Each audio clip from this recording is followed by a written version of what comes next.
प्राचीन भारतर पवित्र भूमि रे जड़े महान सन्थ थिले जहाँको नाम थिला बिल्वमंगल। तांकर जन्म एक प्रतिष्ठित एवं धनी ब्राह्मण परिवार रे होइथिला। पिला दिनु ही से असाधारण बुद्धि एवं प्रतिभार अधिकारी थिले।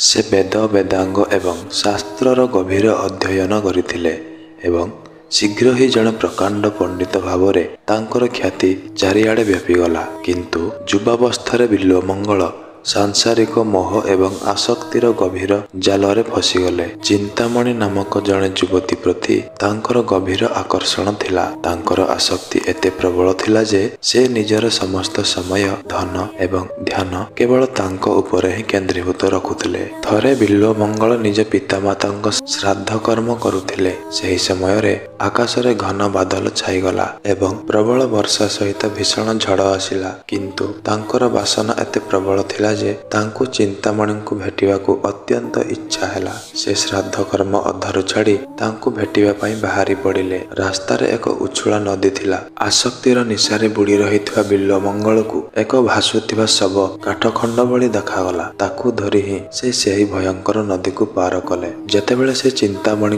घर निकटरे पहुंचिले कबाट बंद थिला एवं कांथ बहुत उच्चा थिला। तांको एक विषाक्त साप दौड़ी परी देखागला। ताकू धरि से कांथ डेई भीतर को आसीगले। ए सबु देखि चिंतामणि आश्चर्य हेगले। तांको मनरे आश्चर्य और ग्लानिर भाव उत्पन्न हैला। चिंतामणि बिल्वमंगल को एही पागळामी देखि तांको हृदय रे एक गभीर अनुताप और ग्लानि जागृत हैला। से भाबिले जे जदि एही प्रेम एही आसक्ति एक नश्वर शरीर प्रति न होई सेही सर्वशक्तिमान भगवान श्रीकृष्ण प्रति होइथांता तेबे बिल्वमंगल को जीवन केते सार्थक होइथांता। तापर चिंतामणि कहिले, स्वामी आपणको एवं आपणकर एही प्रेम को धिक। एही प्रेम जदि आपण मो प्रति न करी सेही सर्वशक्तिमान श्रीकृष्ण प्रति करिथांते तेबे आपणक जीवन धन्य होई जांता एवं आपण भवसागर पार होइथांते। आपण एही हाड़ मांसर शरीर पछरे काहेकि पडिचंती जहा दिने नष्ट होइजिवो। चिंतामणिंकर एही कथा गुड़िक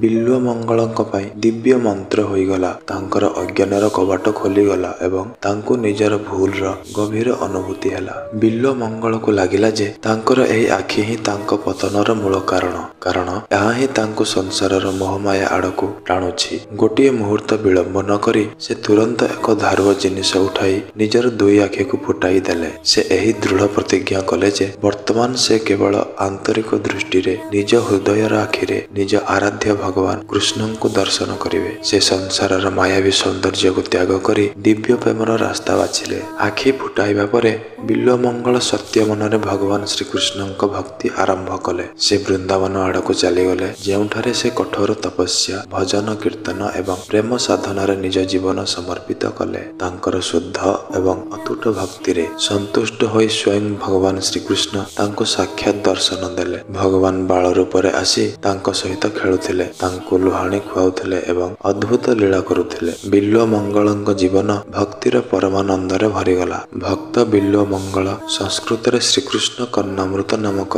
एक अद्भुत भक्ति ग्रंथ रचना करथिले। एही ग्रंथ वैष्णव साहित्यर एक अमूल्य रत्न अटे जेउथिरे श्रीकृष्णंक लीला एवं प्रेमर अनुपम वर्णना रहिछि। एहीपरि भावरे जड़े महान पंडित जिए सांसारिक कलह मध्य फसीथिले से चिंतामणि उपदेशरु जागृत हेले। से निज आखि को त्याग करी भक्त शिरोमणि बिल्वमंगल रूपरे संसार रे पूजनीय होइगले। तांकर कहानी हमको शिक्षा दिए जे सत्य प्रेम एवं आसक्ति केवल भगवानंक ठारे ही लगाइबा उचित एवं जड़े सत्य गुरु किंबा उपदेश जीवन को गोटे मुहूर्त रे संपूर्ण रूप बदलाई दे पारे। तांकर भक्ति एवं वैराग्यर एही अमर गाथा जुग जुग धरी भक्त मानंकु प्रेरणा देउथिबो। तेबे दर्शक बंधु आज पई एतिकी पुणी देखा हबो आसंता एक भिडियो रे। धन्यवाद।